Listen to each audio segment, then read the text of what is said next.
Sindh online school class 6 मज़मून रियाज़ी बाब 6 सबक 10 मश्क 6.2 exercise 6.2 ॾोहटनि ऐं ॾोहटियुनि खे सिंध ऑनलाइन स्कूल में भली कार। मां आहियां नाना आबिद। ॿारो हिन सबक में असां मश्क 6.2 कंदासीं ऐं ॾिसंदासीं त असांखे तनासिब जे बारे में केतिरी ॼाण हासिल थी आहे। सुवाल पहिरियों, identify means and extremes in the following.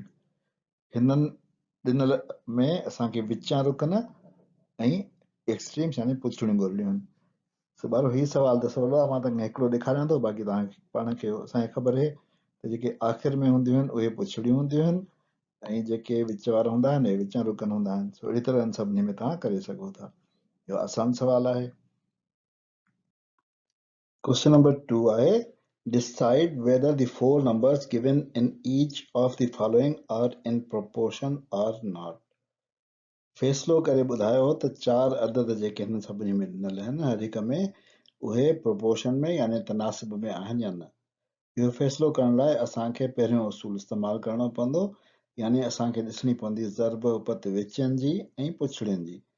जेकॾहिं ज़र्ब उपत बराबरि आहे त इहे तनासिब में आहिनि ऐं जेकॾहिं ज़र्ब उपत बराबरि न आहे त इहे तनासिब में न आहिनि। सो अचो त असां सभिनी खां पहिरीं कयूं सवाल नंबर पहिरियों। इन में मां ॿई निस्बतूं जेके हिन मां ठहनि थियूं उन्हनि खे लिखंदुसि अणपूर जे सूरत में 18 भाङे 24 ऐं ॿी निस्बत मुंहिंजी थी 30 भाङे 40। हाणे ॾिसणो आहे त इहे बराबरि आहिनि या न। इन खे ॾिसण लाइ असां छा कंदासीं, जो कंदासीं क्रॉस मल्टीप्लिकेशन हिननि जी ऐं हिननि जी।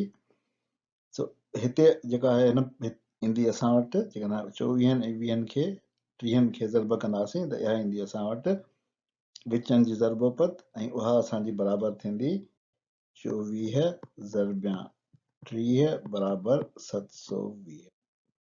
अहिड़ी तरह जेकॾहिं असां ॾिसंदासीं ज़र्ब उपत 18 ऐं 40 जी यानी ॿिन्ही पुछड़ियुनि जी त उहा थींदी 18 ज़रबिया 40 उहा बराबरि थींदी 720 जी।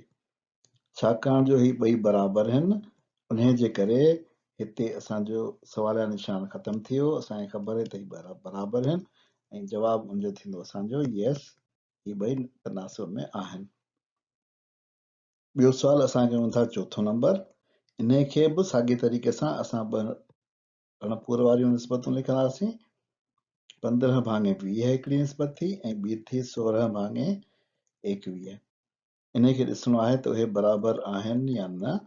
कंदासीं क्रॉस मल्टीप्लिकेशन हीअं ऐं हिकिड़ी हीअं। हिन पासे जेके क्रॉस मल्टीप्लिकेशन थींदी जेका विचनि जी थी उहा थींदी असां वटि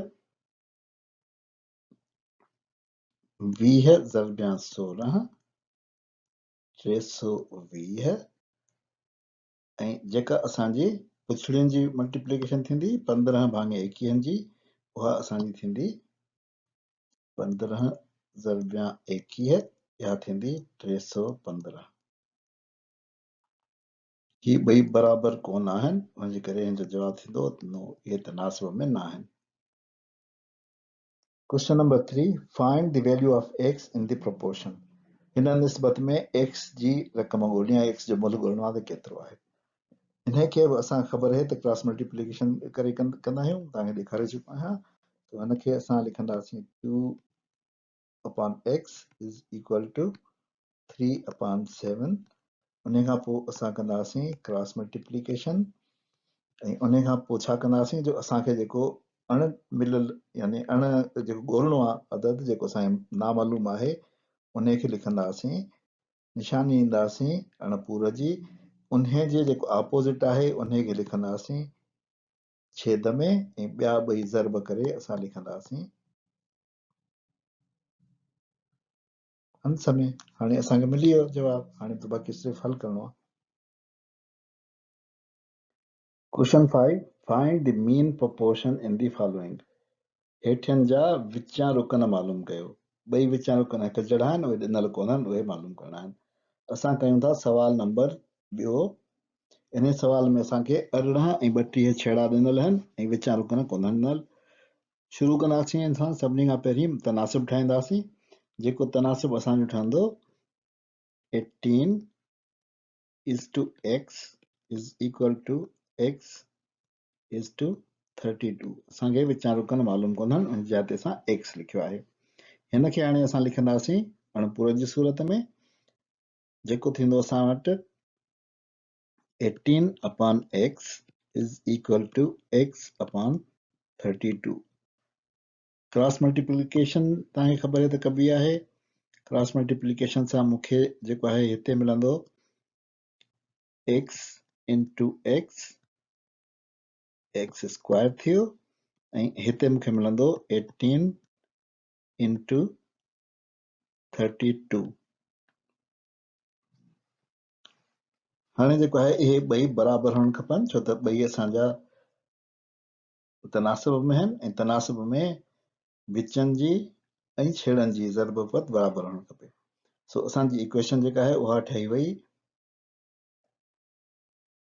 x squared is equal to 18 multiplied by 32 हाणे हिते x स्क्वायर आहे x स्क्वायर खे x में तब्दील करण लाइ असांखे ख़बर आहे त असांखे करणो पवंदो आहे अंडर रूट सो हिनखे बि अंडर रूट कंदासीं हिनखे बि अंडर रूट कंदासीं अंडर रूट खे सॉल्व करण लाइ असांखे मुफ़रत जुज़ा ज़रबी उन्हनि जे जेके रूट जे अंदरि हूंदा आहिनि अदद उन्हनि जा करणा पवंदा आहिनि सो हिते असां वटि 18 ऐं 32 आहिनि ऐं जा मुफ़रत जुज़ा ज़रबी असां कढंदासीं जेके मां अलॻि सां कढां थो सो इहे मूं जुज़ा कढिया 18 जा जुज़ा थींदा 2 ज़रबिया 3 ज़रबिया 3 32 जा जुज़ा थींदा 2 ज़रबिया 2 ज़रबिया 2 ज़रबिया 2 ज़रबिया 2 5 दफ़ा 2 पाण में ज़रब थींदा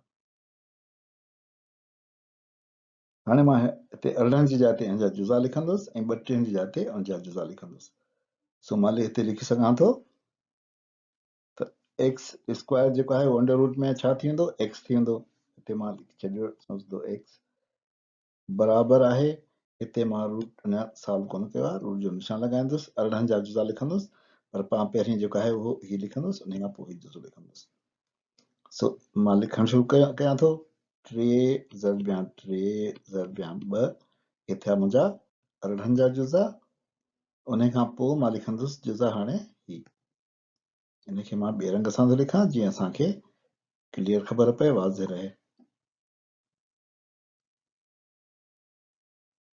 1 2 3 4 ऐं 5 दफ़ा असांजा थी विया 2 इहो थियो असांजा जुज़ा 18 जा ऐं 32 जा इहे असांजा 32 जा जुज़ा आहिनि हाणे असां छा कंदासीं असांखे हाणे ठाहिणो आहे पेयर्स सो पेयर्स करण लाइ असां कंदासीं हिकिड़ो पेयर ही ठहियो ॿिनि जो ही पेयर ठहियो ही पेयर ठहियो ही पेयर ठहियो हिनखे असां हाणे लिखंदासीं त x बराबरि आहे अंडर रूट हाणे मां अंडर रूट जेको आहे उहो हटाए थो छॾियां छो त मूंखे हाणे पेयर्स मिलिया आहिनि त मां सोचियो जेके पेयर मूंखे मिलिया आहिनि उहे थो लिखां हिन जी जाइ ते 3 ईंदो हिननि जी जाइ ते 2 ईंदो हिननि जी जाइ ते 2 ईंदो हिननि जी जाइ ते 2 ईंदो इहे थींदा पाण में ज़रब सभु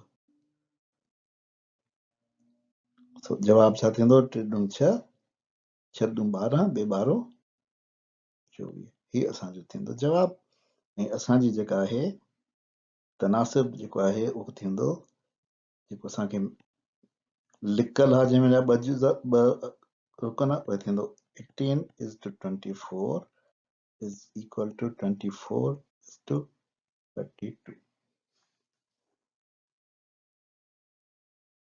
ॿारो अञे ते असां पंहिंजे हिन सबक़ जी पुॼाणी था कयूं नाना आबिद खे इजाज़त ॾियो वरी ॿिए सबक़ में मिलंदासीं ख़ुदा हाफ़िज़